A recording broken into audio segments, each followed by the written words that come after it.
Hello मेरे प्यारे बच्चों, कैसे हैं आप लोग। क्वेश्चन पूछो में आपका फिर से एक बार स्वागत है। मेरा नाम है विशाल गंगवार और मैं हूं आपका मैथ्स टीचर। ओके, आज जो हम पढ़ने वाले हैं बेटा, अच्छा पहला चैप्टर समझ में आ गया? पढ़ाई सही चल रही है ना आप लोगों की? समझ में आ रहा है ना सब कुछ जो जो पढ़ाया जा रहा है? देखो मजे करते करते पढ़ने वाले हैं तो मैंने पहले आपको क्लियर कर दिया। ओके, तो पहला चैप्टर जो पढ़ाया था संख्या पद्धति, कोई डाउट कोई कंफ्यूजन कुछ भी हो तो आप कमेंट सेक्शन में लिख सकते हो जिससे कि मैं आपको बता पाऊं। ओके, और अगर हाँ जिसने अभी तक नहीं देखा वो चैप्टर वो जाके देख सकता है। ठीक है, तो आज जो हम पढ़ने वाले हैं, आज हम शुरू करने वाले हैं क्या, अपने किताब की यूनिट 2। यूनिट 2 है। अब ये यूनिट देखो बहुत ही ज्यादा अहम है। यूनिट 2 मतलब बीज गणित की बात करने जा रहा हूं। किसकी? बीज गणित। बहुत अहम है, बहुत महत्वपूर्ण है, क्योंकि बेटा ये देगी आपको सबसे ज्यादा नंबर। और भैया जो नंबर ज्यादा देगा वही तो महत्वपूर्ण हुआ ना हमारे हिसाब से, पढ़ने के हिसाब से। बिल्कुल बच्चा, क्योंकि ये जो आने वाली है, ये आने वाली है 22 अंक की। अभी हिंदी मीडियम का बहुत सारे बोर्ड्स के नए नए सिलेबस आ रहे हैं, बिकॉज एनसीईआरटी ने अपनी किताब बदली है बेटा, तो आपका सिलेबस बदल चुका है। ओके, सिलेबस बदल चुका है आप सभी का, अगर आप एनसीईआरटी फॉलो कर रहे हैं, और मैं एनसीईआरटी बेस्ड आपको पढ़ा रहा हूं प्रॉपर। ठीक है, जस्ट लाइक यूपी बोर्ड में अभी ये 22 नंबरों की कर दी गई है। ठीक है, तो इसीलिए बहुत सारे अलग अलग बोर्ड में अलग अलग नंबर्स की ये यूनिट करी जा रही है। ठीक, तो चलिए अब हम इसको देखेंगे बीजगणित में है क्या, कैसे है। ठीक, 22 नंबर की है और ये सबसे ज्यादा नंबर है किसी भी यूनिट में अगर बोलूं तो सबसे ज्यादा महत्वपूर्ण और बहुत जरूरी है इसको समझना भी। अरे हम लोग तो फिर भी खैर 2 ही चैप्टर में, इसमें देखो 2 चैप्टर मिलेंगे आपको बेटा। एक मिलेगा बहुपद और दूसरा मिलेगा 2 चरों वाले रैखिक समीकरण। जब हमारे मम्मी पापा पढ़ते थे ना, तब बेटा एक किताब होती थी अलग से बीज गणित की। तो बहुत सिलेबस कम हो गया, एकदम सुकून से पढ़ो और बहुत आसानी से समझा दूंगा। समझ में आ रहा है? क्लियर है नहीं क्लियर है? बहुत सारे बच्चों को कंफ्यूजन होता है एक्चुअली इसमें। ये यूनिट एक ऐसी यूनिट है, बहुत सारे बच्चों को डर लगता है, खौफ होता है कि जैसे ही सर मैथ में एबीसीडी जाती है ना, हमारे दिमाग में नहीं जाती, हमारा भेजा बंद हो जाता है। ऐसा है क्या? बताओ, अगर ऐसा हो तो टेंशन मत लो बेटा, बहुत ही आसानी से बहुत ही सहूलियत से समझाने वाला हूं। ओके, बशर्ते आपको मेरे साथ बने रहना होगा यहां पे। ओके, और एक एक चीज को आप प्रॉपर लिखते जाइएगा। मैं बता रहा हूं, जैसे ही चैप्टर एंड होगा आप बोलोगे सर उड़ा डाला, एकदम उड़ा डाला। ठीक है, लेकिन बने रहिएगा प्रॉपर तरीके से। ठीक है बालक, कोई भी देखो इधर उधर की शान पट्टी नहीं। ओके, चलो आओ शुरू करते हैं। तो बेटा अब देखो है क्या क्या, ये जो बहुपद है ये है चैप्टर नंबर 2 आपकी किताब का एनसीईआरटी का, और ये जो 2 चरों वाले रैखिक समीकरण है ये है चैप्टर नंबर 4। बोलो सर 2 4? हाँ बेटा, 3 बीच में एक अलग आता है निर्देशांक ज्यामिति। ओके, वो हम पढ़ेंगे अलग से, लेकिन इस यूनिट में ये 2 चैप्टर हैं, एक है बहुपद और एक है चैप्टर 4। इसमें भी जो सबसे अहम चैप्टर है, क्योंकि ये चैप्टर एक छोटा सा, ये पार्ट बहुत छोटा है। ओके, मतलब बहुत ज्यादा नंबरों का नहीं रह जाएगा ये, क्योंकि सिलेबस बहुत कम हो गया है। ओके, लेकिन ये वाला पार्ट बेटा बहुत अहम है बहुपद, क्योंकि 22 नंबर में कम से कम 16 या 15 नंबर का जो मटेरियल आने वाला है, या मान लो 14 नंबर का मटेरियल इसी यूनिट से आने वाला, इसी चैप्टर से आने वाला, इसी पार्ट से, बहुपद से। ओके, तो बहुत अहम है और बेसिक है, क्योंकि बेटा कक्षा 4 में भी, मतलब कक्षा 10 में भी 4 चैप्टर हैं हमारे बहुपद के। किसके? मतलब इसके बीजगणित के। कितने हैं? 4 चैप्टर हैं बीजगणित के। इसे अंग्रेजी में कोई पूछे तो बेटा अंग्रेजी में इसे बोलते हैं, देखो अलजेब्रा। क्या बोलते हैं? अलजेब्रा। अलजेब्रा बोलते हैं। क्लियर है नहीं क्लियर है? तो चलो शुरू किया जाए। अब बहुपद होता क्या है इसे बेटा अंग्रेजी में हम बोलते हैं पॉलिनोमियल। क्या बोलते हैं बालक? पॉलिनोमियल्स। ठीक है, पॉलिनोमियल्स बोलते हैं इसे इंग्लिश में। ओके, अब क्या होता है, कैसे होता है, उससे पहले हम ये समझ लें कि हमें पढ़ना क्या क्या। भाई ये तो पता होना चाहिए कि आखिर इस पार्ट में हम क्या क्या पढ़ने वाले हैं। बहुत सारे टॉपिक्स हैं हमारे पास, छोटे छोटे से हैं। सबसे पहले हम पढ़ेंगे बहुपद क्या होता है, बहुपद के पद क्या होते हैं और गुणांक क्या होते हैं। ओके, उसके बाद हम क्या पढ़ेंगे बेटा, बहुपद की घात क्या होती है। उसके बाद है बहुपदों का वर्गीकरण। अब वर्गीकरण देखो 2 तरीके से हम करेंगे। ओके, एक तो पदों के आधार पे कि उस बहुपद में कितने पद हैं। दूसरा जो वर्गीकरण होगा वो होगा बहुपद की घात के आधार पे। ओके, कि भाई कौन सी घात का बहुपद है। आगे आप समझोगे, अभी हो सकता है कि आपको समझ में ना आ रहा हो, सर क्या बात कर रहे हो बहुपद की घात। ओके, तो टेंशन ना लो, अभी आगे बढ़ेंगे। आगे अगला है बहुपदों के शून्यक। ओके, तो सब कुछ बहुपदों के बारे में पढ़ने वाले कि बहुपदों के शून्यक क्या होते हैं। फिर है भाई गुणनखंड और गुणज, इनमें क्या अंतर होता है और कैसे कैसे क्या निकाला जाता है। फिर है बेटा गुणनखंड प्रमेय जो हम यूज करेंगे, पढ़ेंगे। इससे पहले एक और प्रमेय हुआ करती थी, शेषफल प्रमेय। उसका स्वर्गवास हो गया है, फिर से चली गई बेचारी। ओके, तो वो नहीं रह गई अब हमारे साथ, अब सिर्फ यही बच्चे हैं, इन्हीं के साथ काम चलाना पड़ेगा। बीच में एक चीज हो सकता है मैं आपको पढ़ाऊं कि भाई कैसे विभाजन करते हैं, जो दीर्घ विभाजन प्रक्रिया होती है, ओके, उसको मैं आपको सिखाऊंगा कि भाई कैसे दो बहुपदों का विभाजन किया जाता है, भाग कैसे देते हैं। अगला है द्विघात बहुपद का गुणनखंड। ओके, तो द्विघात बहुपद का गुणनखंड क्या होता है, कैसे होता है, ये हम पढ़ेंगे। फिर त्रिघातीय बहुपदों का गुणनखंड, इनका गुणनखंड हम पढ़ने वाले हैं, मतलब द्विघातीय और त्रिघातीय का गुणनखंड हम पढ़ने वाले हैं। ओके, और ये बहुत अहम होने वाला है, क्योंकि ये दो टॉपिक, ये जो टॉपिक है ना, ये बेटा 10th में बहुत गुणनखंड करना पड़ेगा आपको। ओके, जो सिखाऊंगा यहाँ पे वही 10वीं में करना पड़ेगा, तो इसीलिए ये चैप्टर बहुत हिसाब से पढ़ो, क्योंकि 10वीं में भी यही सेम चैप्टर ऐसा आपको मिलने वाला है। और ये जितना कुछ पढ़ाऊंगा सारा का सारा एक एक चीज इस्तेमाल होगी। और जो सबसे अहम टॉपिक है इस पूरे चैप्टर का वो है भाई बीजगणितीय सर्वसमीकाएं। ओके, कुछ सर्वसमीकाएं आप कक्षा 8 में पढ़ के आए हो, लेकिन जो बहुत सारी हैं वो हम यहाँ पे पढ़ने वाले हैं, और इस पे आधारित बहुत सारे प्रश्न आपको आपके पेपर में आपको मिलने वाले हैं। समझ में आया बालक? तो अगर आप चाहते हो कि भाई ये इतनी बड़ी यूनिट आप बहुत अच्छे से, क्योंकि देखो अगर एक बार ये इसमें फतेह हासिल कर ली, इसमें महारथी बन गया, तो बेटा नंबर आपकी जेब में। ओके, अब अगर नंबरों को अपनी जेब में करना है तो क्या करना पड़ेगा, इसको बहुत अच्छे से पढ़ना पड़ेगा। टेंशन ना लीजिए, मैं वादा कर रहा हूं आपसे, इस चीज का वादा और दावा कर रहा हूं। आपको आती है नहीं आती मुझे नहीं पता बीजगणित, आप बस इतना सोच लो कि आप सीखना चाहते हो। अगर आप सीखना चाहते हो तो फिर मैं सिखाने के लिए तैयार हूं, और वादा कर रहा हूं आपको सिखा के मानूंगा। ओके, बस प्रॉपर नोट्स बनाते रहिए, जो जो लिखवा रहा हूं, जो जो पढ़ा रहा हूं। ओके, और उनको रिवाइज भी कर, जो जो बोलूं वो करते रहिएगा, जो सवाल बोलूं वो करिए। ओके, अपने आप करने की कोशिश किया करो बालक, ठीक है? तो चलिए शुरू करते हैं भाई। तो आइए भाई, बहुपद होता क्या है? हाँ भाई, कौन बताएगा? कोई है जो बोल दे हाँ सर ये होता है बहुपद?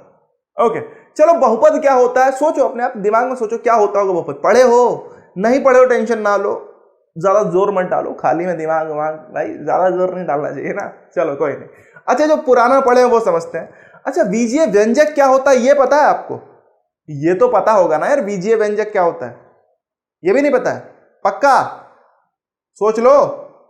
चलो भाई मान लेते हैं आपको बीजीय व्यंजक भी नहीं पता, क्योंकि कक्षा 8 में बेटा बीजीय व्यंजक आपको पढ़ाया गया है बालक। ओके, चलो नहीं पता कोई बात नहीं, छोड़ो। बोलो सर कक्षा 8 की बातें ना किया करें, क्लास 8 की बातें ना किया करें सर, वहां तो मस्ती कर रहे थे। कोई बात नहीं, लेकिन यहां पे थोड़ा ध्यान से समझना। ओके, अब बीजीय व्यंजक समझने से पहले चलो चर और अचर तो पता होगा। ये तो देखो, ये तो पता होगा भाई, नहीं पता है टेंशन ना लो, कोई बात नहीं, शर्मसार नहीं होना है यहाँ पे हमें। आओ देखते हैं। अच्छा, तो क्या कर रहे हैं भाई, बीजीय व्यंजक क्या होता है, चर क्या होता है, अचर, की बहुत सारी बातें मैंने कर डाली।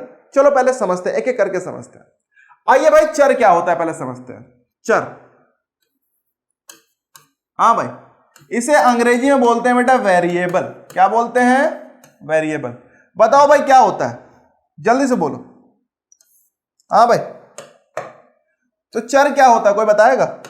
अरे बोल दो यार, नहीं पता? कमेंट सेक्शन में लिख के बताया करो ना चर क्या है। तो बेटा मैं आपको बता दूं, समझो, ये वही दोस्त है जो कभी पलट जाता है, बहुत ही दलबदलू आदमी है ये, कहीं भी कभी भी जैसे जरूरत पड़ी वैसे पलट गया ये आदमी। मतलब क्या है बेटा, एक ऐसी राशि जिसका कोई भी निश्चित मान नहीं होता उसे हम चर कहते हैं। ओके, जैसे वो अलग अलग प्रश्नों में अलग अलग मान ले लेगा। जैसे x का मान अभी यहां तो कुछ और है, अगले प्रश्न में कुछ और हो जाएगा, और हो सकता है एक ही प्रश्न में x के अलग अलग मान आ जाए यार, तो उसे हम बोलते हैं बेटा चर। ओके, समझ में आ गया? तो आप लिख लीजिए, अगर आपको नहीं पता है तो लिख लीजिए भाई, चर, चर राशि का कोई निश्चित अंकीय मान नहीं होता है,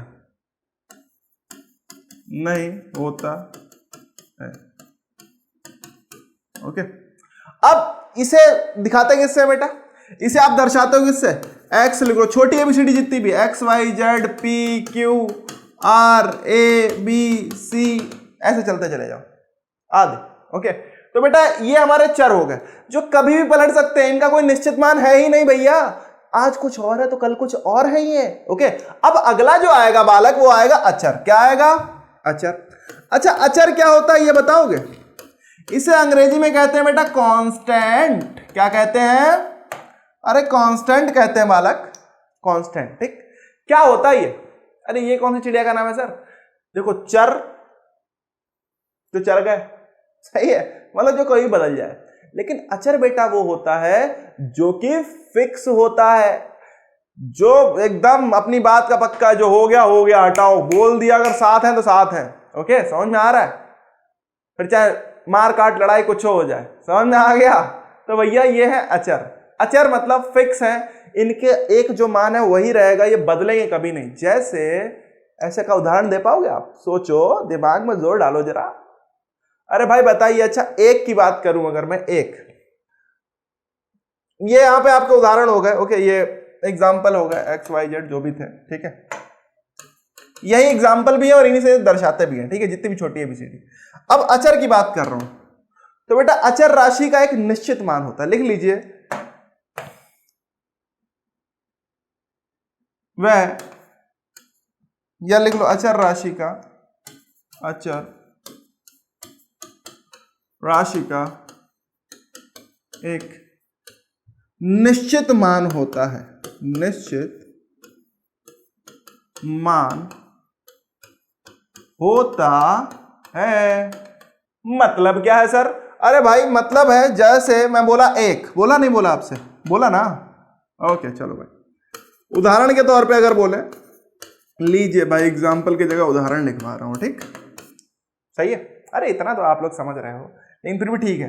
उदाहरण बोले तो 1 2 3 -4 -5/6 0 11, ये सारे के सारे क्या है? देखो अचर संख्याएं नहीं है। अरे भाई 3 की बात यहां करूं तब भी 3 है, पाकिस्तान में करे तब भी 3 है, और लंदन में करे तब भी क्या है बालक?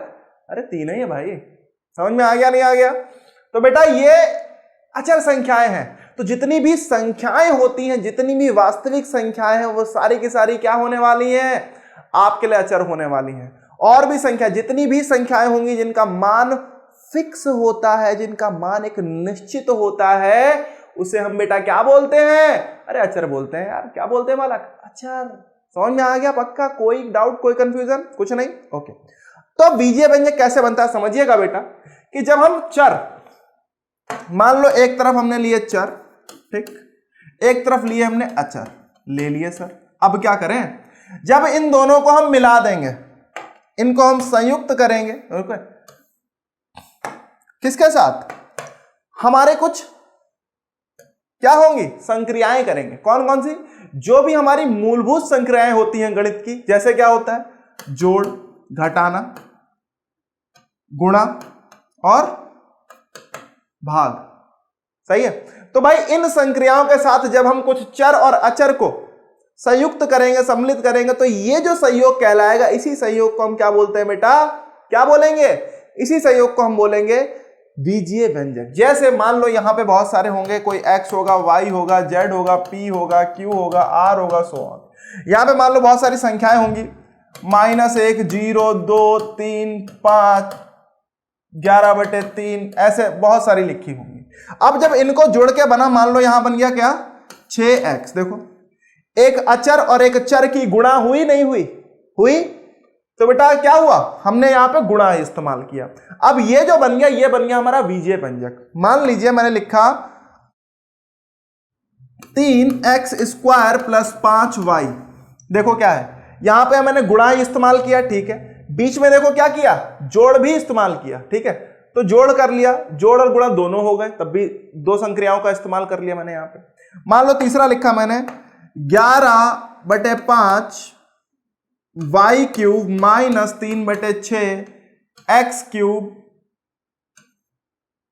+ 4 x/y। ठीक, जरा यहां पे ध्यान से देखो, यहां पे क्या क्या है? यहां पे देखो भाई गुणा तो हो ही रही है, ठीक, घटाना भी हो रहा है, जोड़ भी हो रहा है और भाग भी हो रहा है। यहां तो हमने चारों इस्तेमाल कर ली, लेकिन ये सभी के सभी क्या है बालक? ये सभी के सभी है हमारे, जल्दी से बोलो, ये सभी के सभी बेटा हमारे बीजीय व्यंजक हैं। क्या है? बीजीय व्यंजक है। तो ये हमारे हो गए। मान लो यहां लिखा 7 x की घात 3 प्लस 4 y की घात माइनस या 4 x की घात माइनस 2। ओके, ये भी बीजीय व्यंजक है। ओके, मैंने लिखा 8 x की घात 2 प्लस 4 करणी x, ये भी एक बीजीय व्यंजक है। अरे समझ में आ रहा नहीं आ रहा? ये सभी के सभी बेटा क्या है? ये सभी के सभी है हमारे बीजीय व्यंजक। क्या है बालक? बीजीय व्यंजक। कोई भी डाउट, कोई भी कंफ्यूजन यहां तक होना नहीं चाहिए बेटा।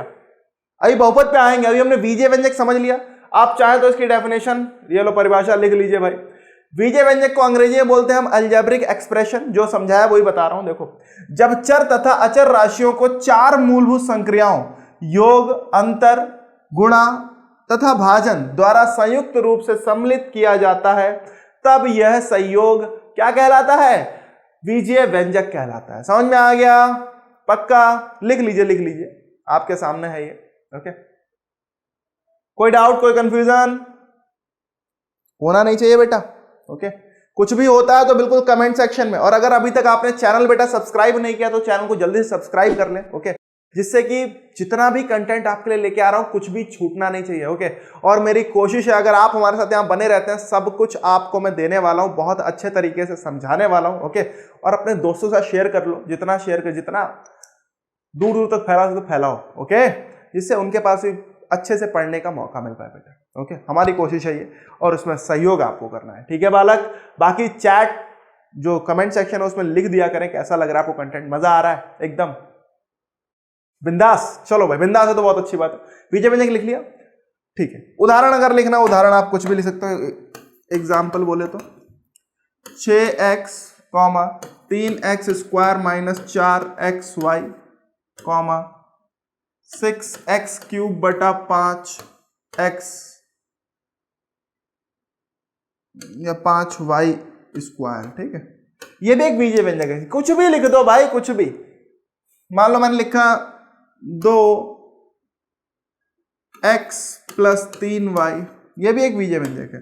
माइनस 3 बटा 2x क्यूब प्लस 5 बटा x स्क्वायर, ये भी एक बीजीय व्यंजक है। आदि। ओके, बहुत सारे हो सकते हैं ऐसे, हमने मान लिए। ओके, अब मुद्दा ये है सर, सब कुछ तो ठीक है, पाठ तो बहुपद पढ़ा रहे थे, पढ़ाने लगे बीजीय व्यंजक। अरे क्या करें बालक, ये हम पुराने पाप आपको याद करवा रहे थे जो आप भूल गए थे। ओके, अब सर बहुपद क्या होता है? तो बहुपद बेटा समझो, बहुपद क्या होता है। अब इन्हीं में से कुछ बहुपद भी होंगे, लेकिन कौन से होंगे ये समझना बहुत जरूरी है। देखो समझिएगा, बहुत ध्यान समझिएगा, जब मैं बोलूं बहुत ध्यान समझना है आपको। अब इनमें से कौन से बीजीय व्यंजक बहुपद होंगे और कौन से नहीं होंगे ये हमें देखना है। ओके, मैं आपको बता दूं, सारे बीजीय व्यंजक बेटा बहुपद नहीं होते हैं, कुछ होते हैं। कौन से होते हैं समझ लीजिए, आइए समझाते हैं। तो भाई बहुपद हेडिंग डाल लीजिए। क्या डाल लीजिए? बहुपद।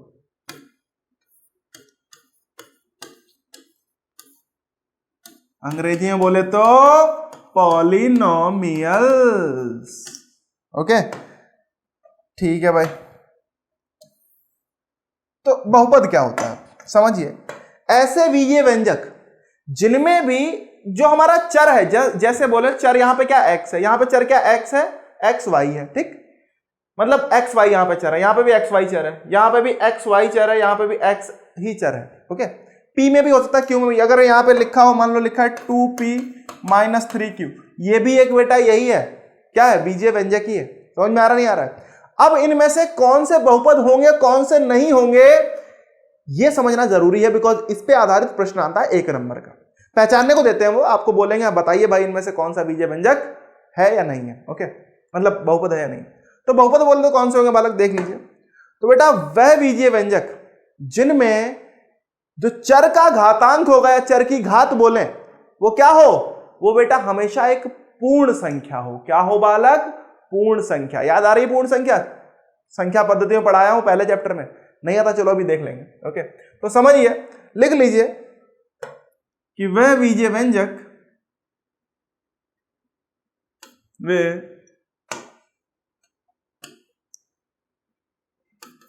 लिखो, वह बीजीय व्यंजक जिसमें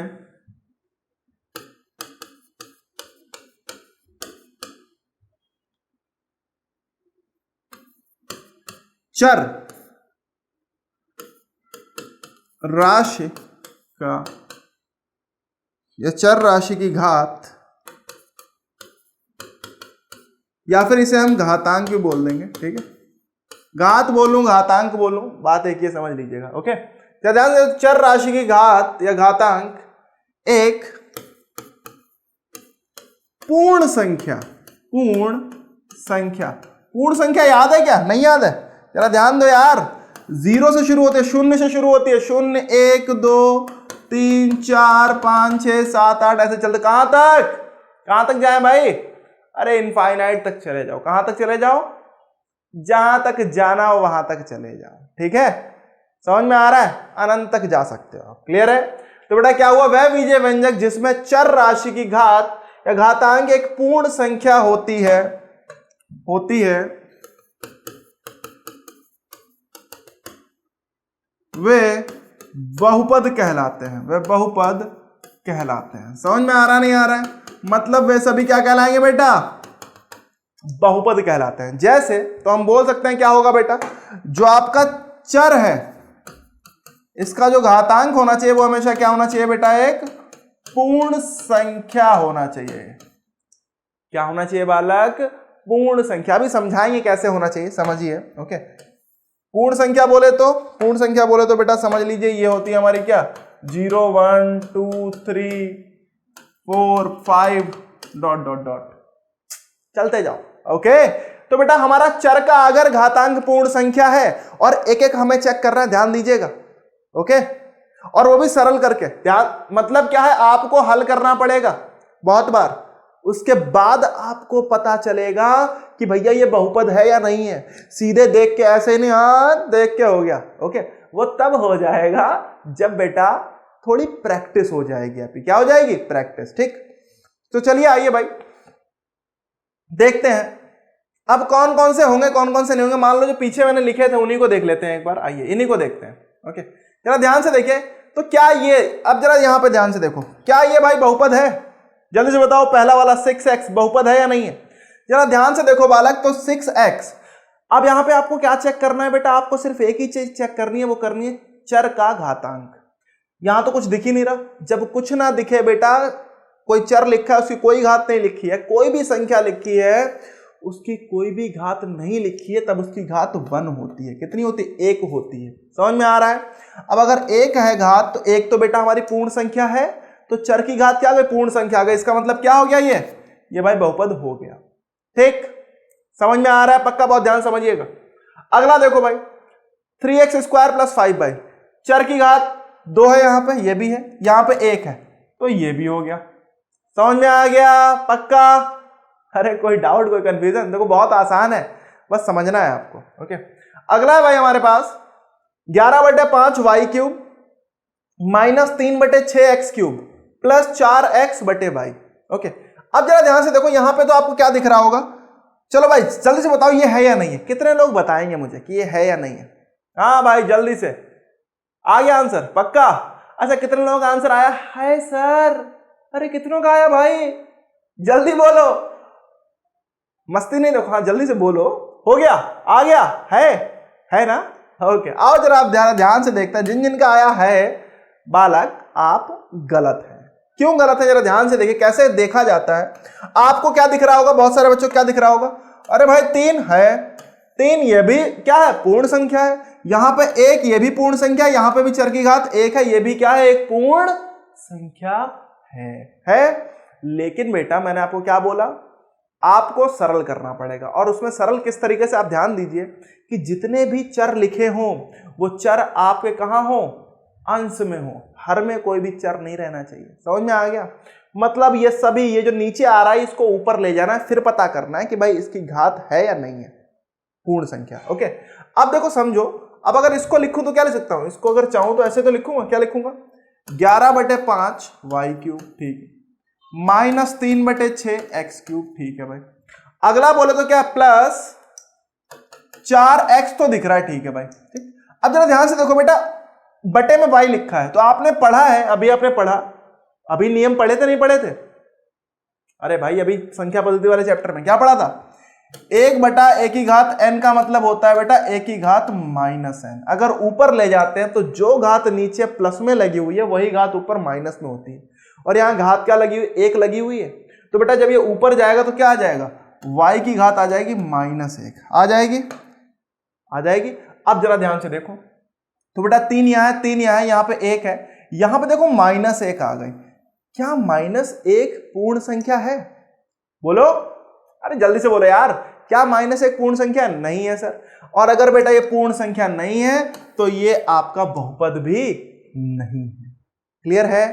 कोई डाउट, कोई कंफ्यूजन होना नहीं चाहिए बालक, नहीं है ना? बहुत बढ़िया। अगला देखो बेटा, हमारे पास है 7x³ 7x घन प्लस 4x की घात -2। ओके, अब x की घात -2 सीधे सीधे दिख रहा, तो ये तो सीधे दिख रहा नहीं है भाई, ठीक है? जहां माइनस सीधे सीधे दिख जाए वहां तो ये मान लो कि हाँ भाई, जरूरी नहीं है, सरल करना पड़ेगा, ध्यान दीजिएगा। यहां सरल करने में कुछ था ही नहीं, इसीलिए बता रहा हूं। अच्छा ये बताओ जल्दी से, 8x² + 4 √x। हाँ भाई जल्दी बोलो यार, नहीं बोलोगे? जल्दी से बताइए, है या नहीं है? नहीं है? है।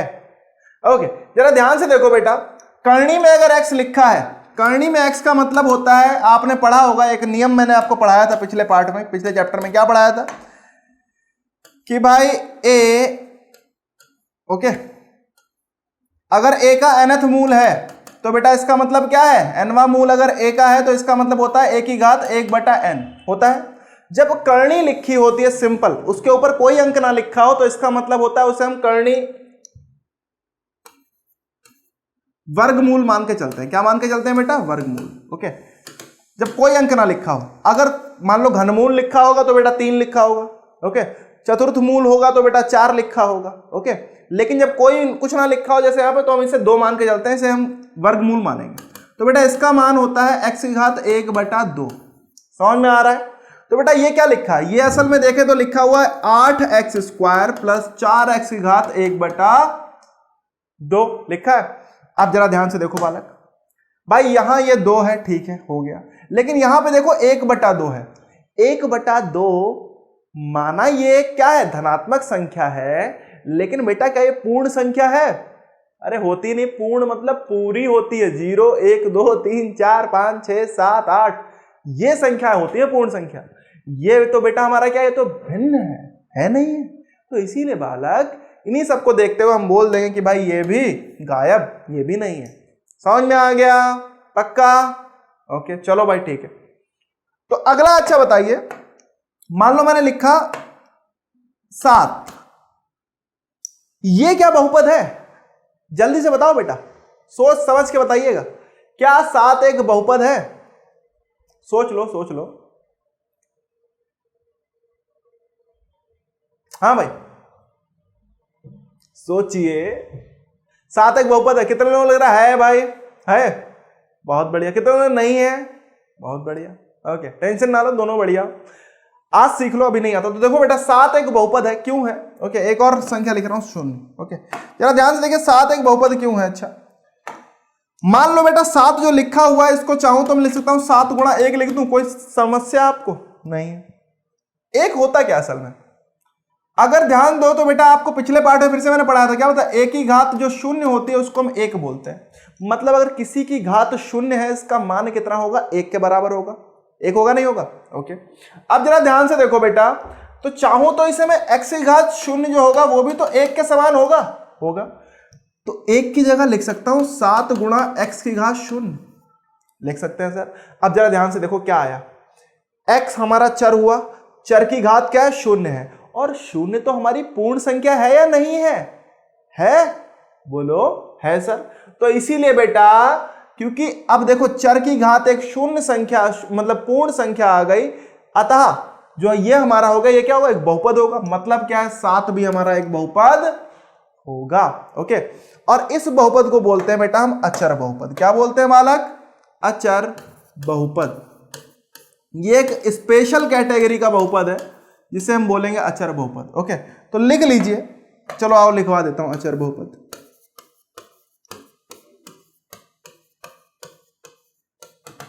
क्या होता है भाई?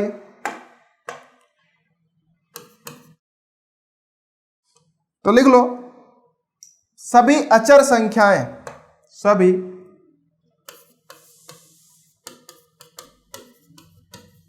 अचर संख्याएं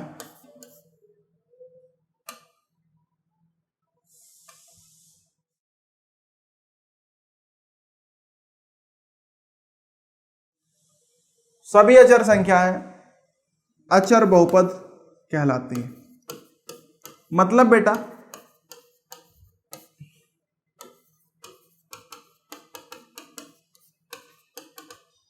ओके, जितनी भी अचर संख्या होंगी वो सभी अचर बहुपद कहलाएंगे। ओके,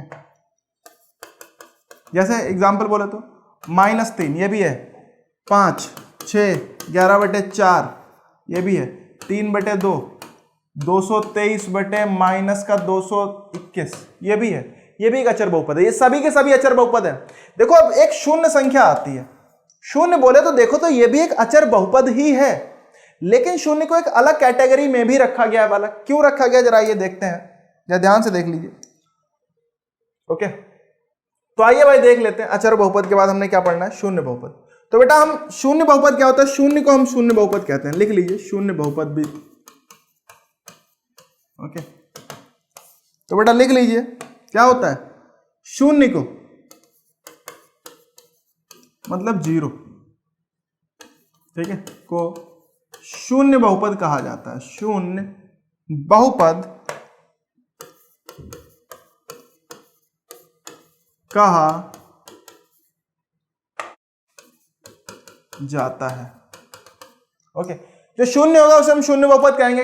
अभी आगे इसको हम समझेंगे भी इसे क्यों अलग किया गया है। ओके, क्योंकि देखो शून्य के साथ भी हम चाहें तो x की घात 0 गुणा करें तब भी शून्य रहेगा, शून्य के साथ x की घात 1 गुणा करें तब भी क्या रहेगा? ये शून्य ही रहेगा। लेकिन यहां पे भी देखो तो क्या है, हमारा जो चर था उसकी घात क्या है? एक पूर्ण संख्या हो गई, नहीं हो गई? तो इसीलिए बेटा यहां पे हमने मान लिया कि हाँ भाई ये शून्य है, ये भी एक बहुपद होगा। क्लियर है? तो आज हमने बहुपद पढ़ लिए हैं। ओके, नेक्स्ट क्लास में हम कुछ बहुपद पे आधारित कुछ सवाल करने वाले हैं। पहले तो क्या आपको पहचानना पड़ेगा ये बहुपद कौन कौन से हैं, उसके बाद हम उसी में कुछ पद और गुणांक की बातें करेंगे। ठीक है बालक, तो चलिए मिलते हैं नेक्स्ट क्लास में, तब तक के लिए बाय बाय। ओके, आज के लिए इतना ही।